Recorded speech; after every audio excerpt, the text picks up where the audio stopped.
Hello, my self mister Neel Kamal Sharma और मैं आपको 10th क्लास के एपी चैप्टर का सॉल्यूशन बताने जा रहा हूँ। तो देखिएगा, पहले इसका इंट्रोडक्शन समझते हैं कि एपी होती क्या है। एपी का मतलब होता है arithmetic progression. AP equal to होता है अर्थमेटिक प्रोग्रेशन। इसका नेम होता है अर्थमेटिक प्रोग्रेशन। जनरल फार्मूला इसका होता है, चैप्टर का नाम भी है हमारा अर्थमेटिक प्रोग्रेशन। अर्थमेटिक प्रोग्रेशन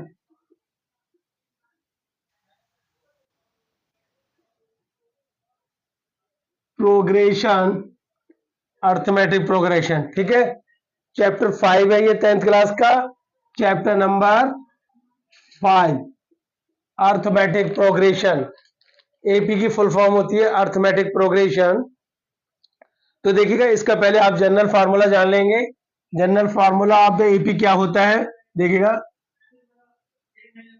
ए प्लस डी, ये सीरीज होती है एपी की।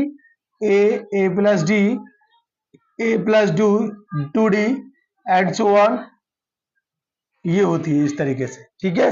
ए प्लस पी की ये सीरीज होती है, ठीक है। एनर टर्म होती है आपकी A plus N minus one into D, ये होती है आपकी सीरीज। जनरल फार्मूला होता है इसमें। ए को हम फर्स्ट टर्म कहते हैं, फर्स्ट टर्म, ठीक है। और डी जो होता है उसको हम कॉमन डिफरेंस कहते हैं, कॉमन डिफरेंस, ठीक है।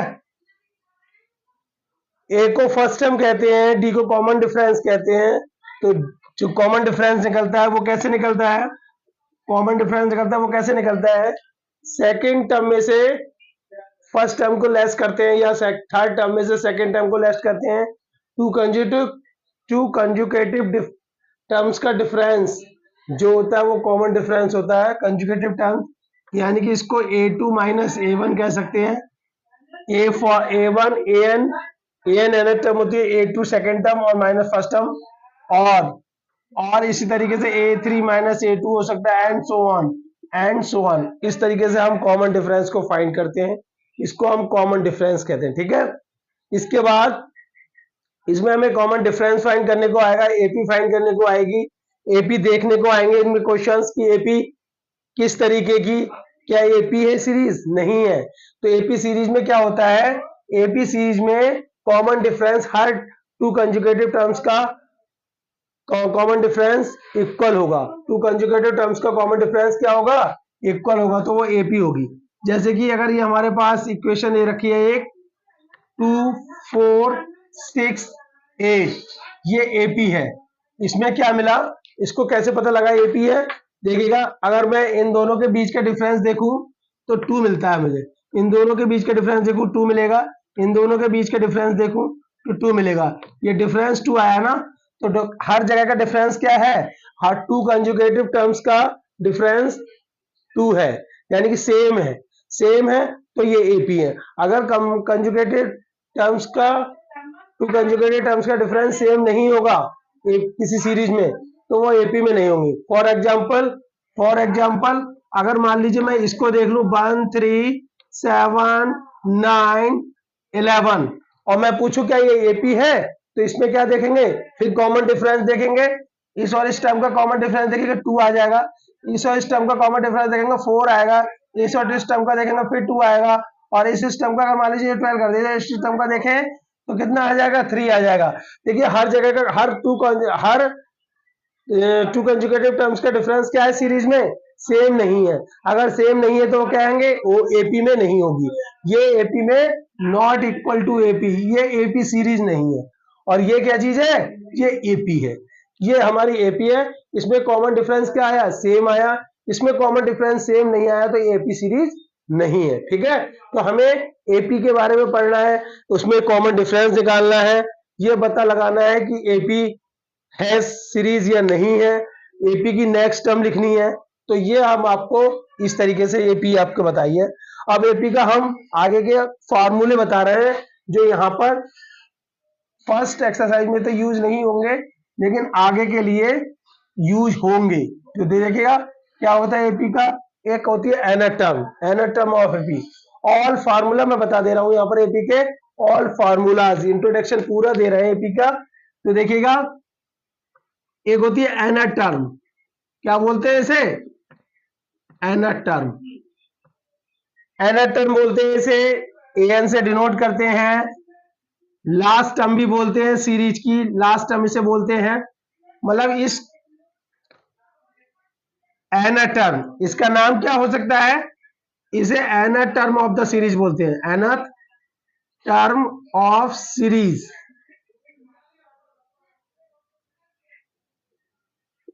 सीरीज क्या होगा? फार्मूला होता है A plus N minus one into D, ठीक है, ये फार्मूला होता है। एन क्या होता है यहाँ पे? N equal to number of terms, number of term, ठीक है, कि कितनी टर्म्स है उसको, इसको एना टर्म को ही हम लास्ट टर्म भी बोलते हैं। एना टर्म अगर किसी चीज की, किसी के एना टर्म का मतलब लास्ट टर्म भी बोल सकते हैं। लास्ट टर्म का भी फार्मूला यही होगा स्टार्टिंग से। तो ये हमारा एना टर्म का फार्मूला हो गया। इसके बाद आता है आपका एना टर्म, तो निकालनी आ गई आपको एना टर्म का फार्मूला। अगर आपसे बाई चांस क्वेश्चन पूछा जाए फाइंड द, अगर हम पूछे जाए टेंथ टर्म कैसे लिखी जाएगी? टेंथ टर्म, टेंथ टर्म, तो टेंथ टर्म क्या हो जाएगी?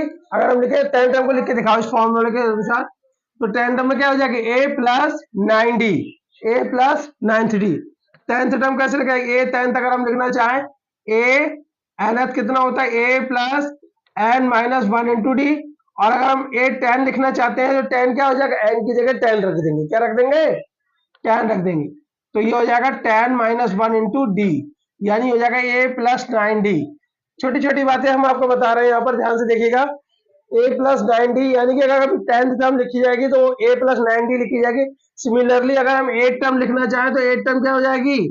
ए प्लस 7d, यानी कि एक कम हो जाएगा। अगर सिमिलरली हम फिफ्थ टर्म लिखना चाहें तो क्या हो जाएगा? ए प्लस 4d, यानी कि अगर यहाँ पर हमें फिफ्थ टर्म चाहिए तो यहाँ 4d हो जाएगी, अगर एट टर्म चाहिए तो 7d हो जाएगी। इस तरीके से ये एना टर्म हो गई, ठीक है। सम के भी फार्मूले होते हैं। अगर मान लीजिए आपको कोई एपी सीरीज दे रखी है, एपी सीरीज का सम फाइंड किया जाए, तो सम ऑफ एन टर्म आगे यूज होंगे, लेकिन फार्मूले सब हम यहाँ बता दे रहे हैं आपको, सारे फार्मूले यही बता दे रहे हैं। Sum of n term equal to क्या होता है? N upon two, 2a plus N minus one into D, ये फार्मूला होता है। And sum of n terms, sum of n term का एक फार्मूला और भी होता है, n upon two a plus l, ये भी होता है सम ऑफ एन टर्म्स का, ठीक है।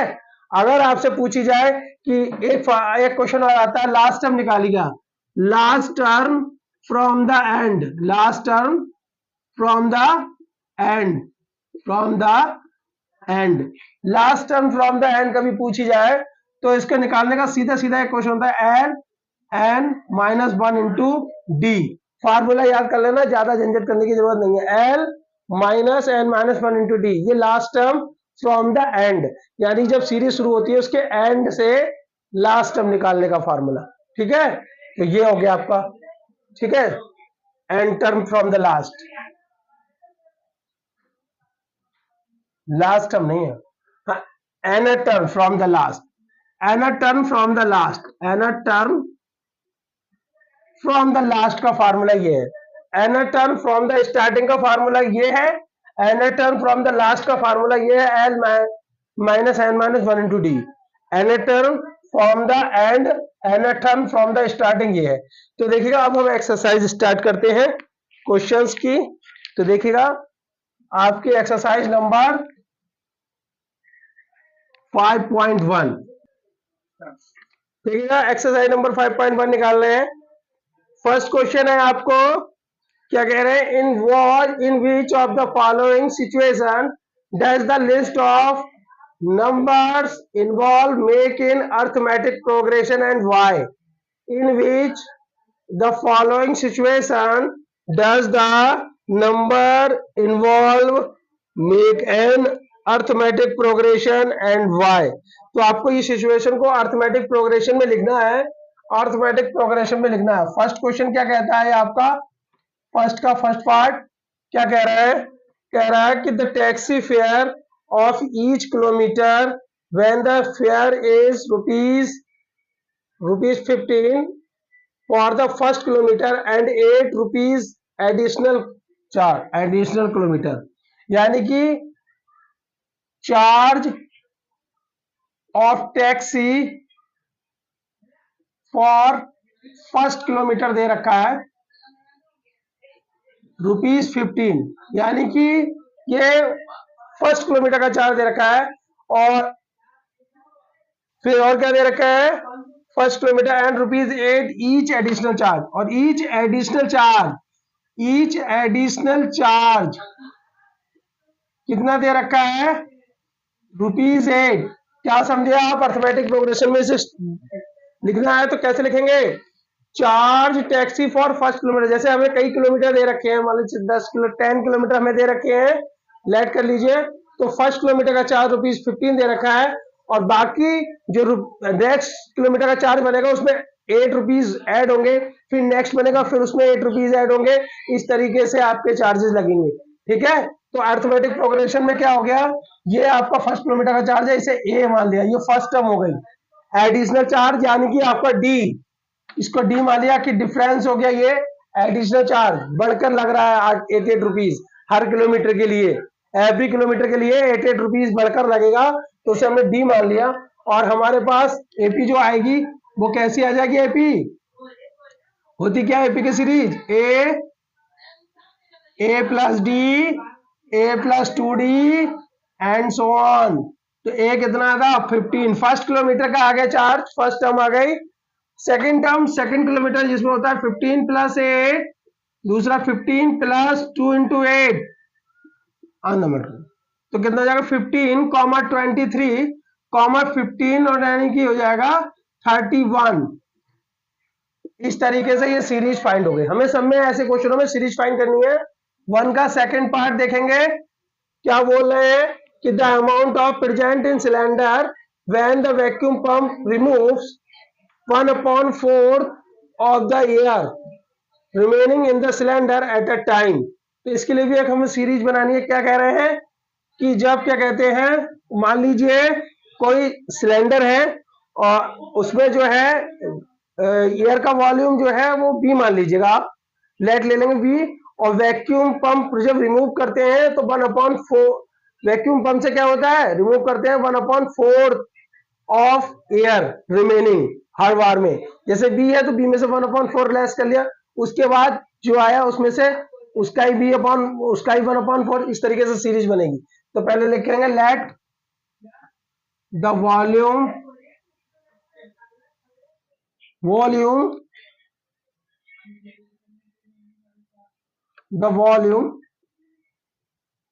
of air in cylinder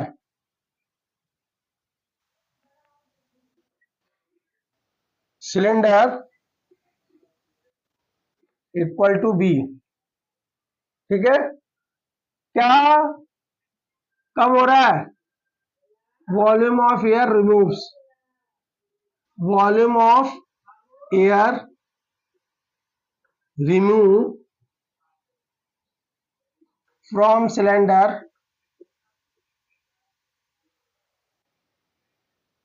one upon 4 of volume. 1/4 जितना वॉल्यूम उसका 1/4 रिमूव हो जाती है हर बार में, वैक्यूम पंप से रिमूव कर लेते हैं, तो ये एक बार में रिमूव होती है। फिर सेकंड में ऐसे टर्म्स देखते हैं कि कब तक ये चलेगी। तो देखिएगा जो हमने पहले फर्स्ट माना उसे हम ए मान लेंगे, ए, और मतलब सीरीज जो बनेगी वो किस तरीके से बनेगी, ए बी की सीरीज बनाना चाहते थे, तो कैसे, यहाँ पे क्या है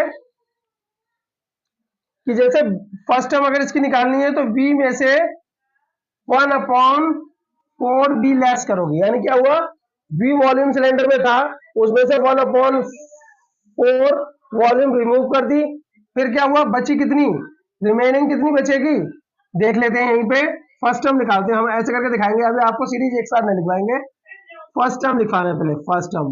फर्स्ट टर्म में क्या हो जाएगा सीरीज की, वी वॉल्यूम था उसमें से 1/4 भी रिमूव हो गई, आंसर आ गया 3V/4, ये रिमेनिंग बचा।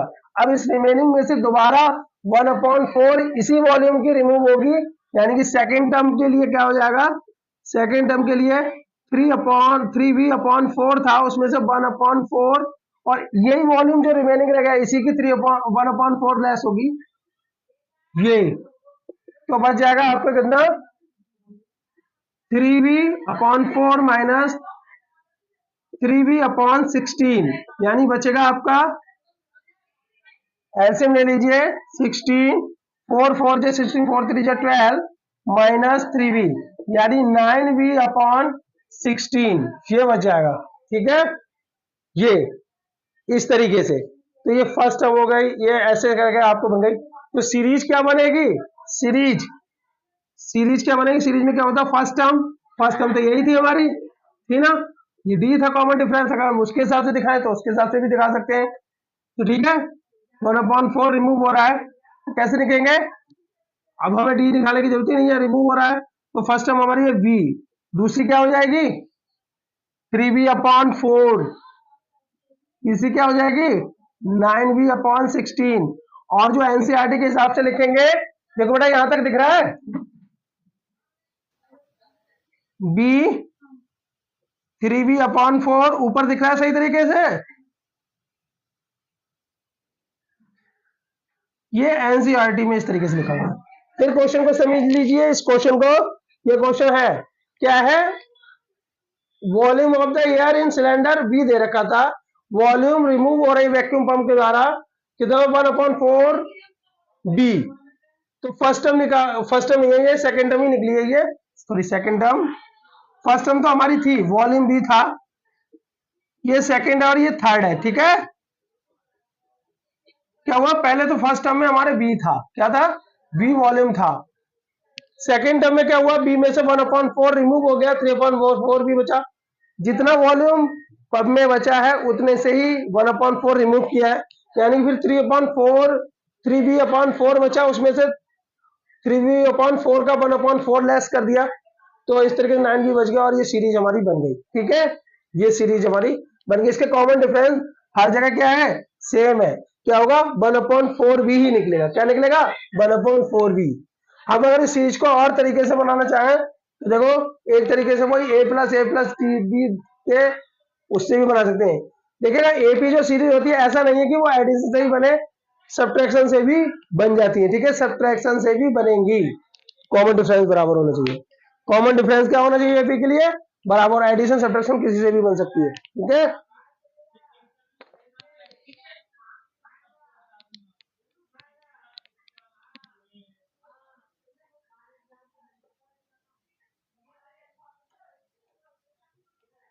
वन का थर्ड पार्ट देखिए क्या कह रहे हैं वन का थर्ड पार्ट में, the cost of digging well after every metre digging when the cost ₹50, यानी कि डिगिंग की जो फर्स्ट कॉस्ट है, यानी कि जो कॉस्ट पहली जो है कॉस्ट ₹150 है फर्स्ट मीटर के लिए, cost of digging well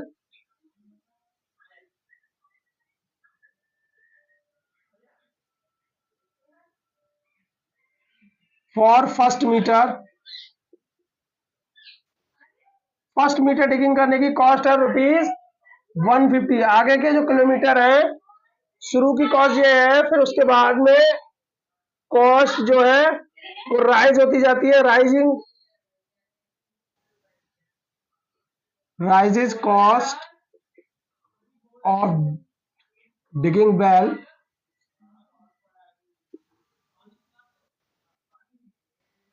every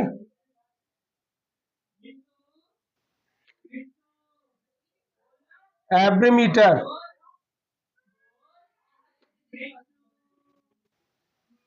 ₹50, यानी कि ये डी दे रखा है और ये क्या दे रखा है ए, सीरीज बन जाएगी क्या बनेगी a+d a+2d और a+3d एंड सो ऑन, 150 150 + 50 150 + 2 × 150 2 × 50 कितना हो जाएगा 150, 200 और ये कितना हो जाएगा 250। ये आपका एपी बन गया, ठीक है। वन का फोर्थ पार्ट, वन का फोर्थ पार्ट क्या कह रहा है ये, the amount of money in the account every year when the 10,000 is deposit at a compound interest। भाई 10,000 डिपॉजिट किया तो प्रिंसिपल मान लेते हैं इसे 10,000 को, ठीक। और रेट क्या लग रही है 8% पर एनम।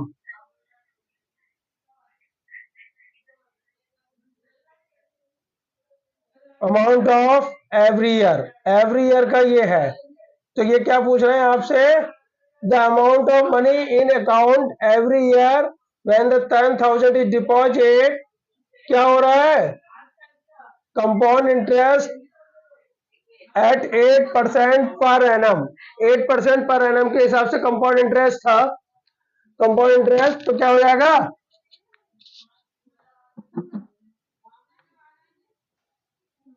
देखिएगा क्या करेंगे 10,000 पर 8% से, तो फर्स्ट अमाउंट, वैसे अमाउंट निकलता कैसे, A equal to P plus, तो P into 1 plus R upon 100 की पावर एन, ये फार्मूला होता है। यहाँ पे हमें सीरीज बनानी है, फर्स्ट ईयर का लगाना है तो एन बराबर 1 लगाएंगे, सेकेंड ईयर का निकालना है तो एन बराबर सेकेंड लगाएंगे। तो देखिए फर्स्ट टर्म क्या निकलेगी, क्या निकलेगी फर्स्ट टर्म के लिए, पी 10,000 है, 1 प्लस 8 अपॉन 100 की पावर, ये बनोगे फर्स्ट ईयर के लिए हो गया, फर्स्ट ईयर कंपाउंड इंटरेस्ट वो अमाउंट। सेकेंड ईयर का अमाउंट क्या हो जाएगा, ए 1 मान लीजिए, A2 मान लीजिए इसे 10,000, सिमिलरली लिख लेंगे 10,000 1 प्लस 8 अपॉन 100 की पावर 2। सिमिलरली ऐसे ही फिर आगे चलता जाएगा, तो सीरीज क्या बनेगी, सीरीज एपी क्या बनेगी, एपी होगी 10,000 1 प्लस 8 अपॉन 100 की पावर 1, 10,000 1 प्लस 8 अपॉन 100 की पावर 2, 10,000 1 प्लस 8 अपॉन 100 की पावर 3। ये आपको जो 1 ईयर का है, ये 2 ईयर का है, ये 3 ईयर का है, ठीक है। ये आपके जो है, अब नेक्स्ट क्वेश्चन बताएंगे आपको, नंबर 2 देखिएगा, इसका क्या कह रहे हैं ये,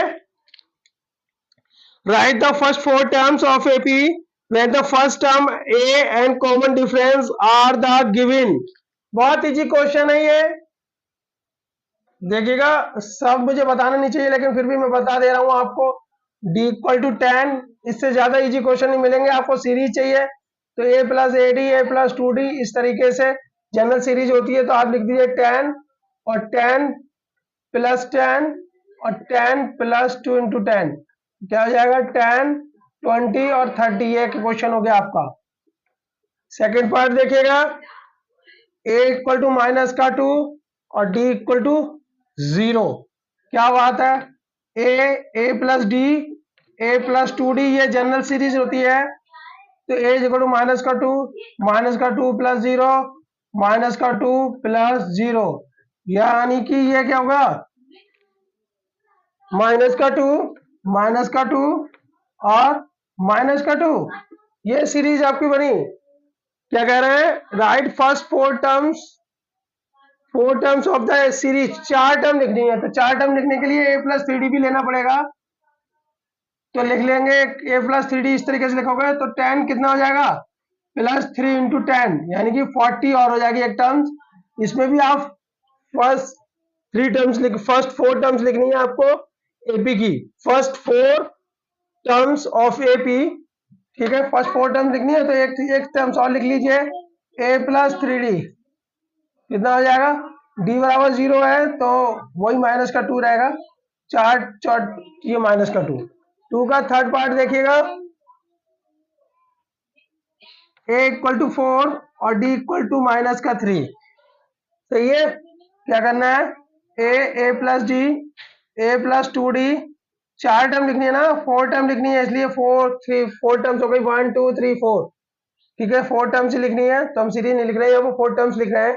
तो देखिएगा 4, दूसरा हो जाएगा 4 -3, 4 -3, 4 -3, तो कितना हो जाएगा 4, और ये 4 में से 3 लेस हो जाएगा, 4 में से 6 लेस हो जाएगा, 4 में से 9 लेस हो जाएगा, तो ये सीरीज बचेगी आपकी 4 1 -2 और माइनस का 5। फिर से देख लीजिए, 4 -3 का 6 -3, ठीक है, 9 में से 4 के माइनस का 4 2 और 1 एंड 4, ये आपकी series.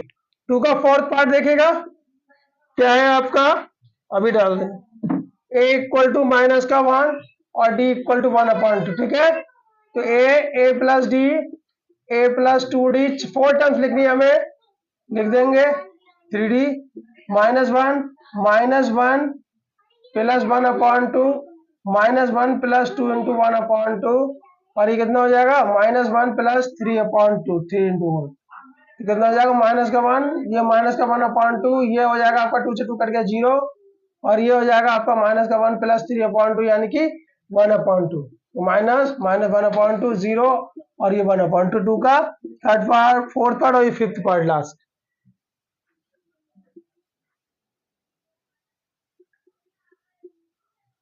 d is equal to minus के 0.25, सही है, ये है, कर लेंगे, क्या हो जाएगा a plus D, a plus 2d, a plus 3d और a प्लस, बस 4 ही टर्म लिखनी है, ज्यादा नहीं। तो a कितना है माइनस का 1.25, माइनस का 1.25 प्लस, माइनस ही होगा क्योंकि वो माइनस हो गया है, प्लस माइनस माइनस ही होता है, ठीक है। कितना हो जाएगा आपका -1.25 माइनस 2 इंटू 0.25, फिर कितना हो जाएगा -1.25 माइनस 3 इंटू 0.25, सही है। तो ये हो जाएगा माइनस का 1.25, फिर से देख लीजिए 0.25 माइनस का ही है, और ये कितना हो जाएगा आपका माइनस का 1.5, और ये कितना हो जाएगा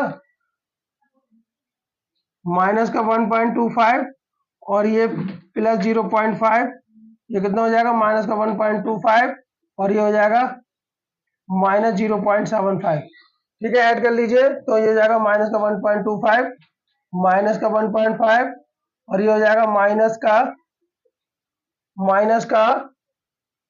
1.75, और ये माइनस का हो जाएगा आपका 2। इस तरीके से ये आपका क्वेश्चन नंबर 2 का 4th 5th पार्ट कंप्लीट। इस वीडियो में हम आपको इतने ही क्वेश्चन बताएंगे, नेक्स्ट वीडियो में आगे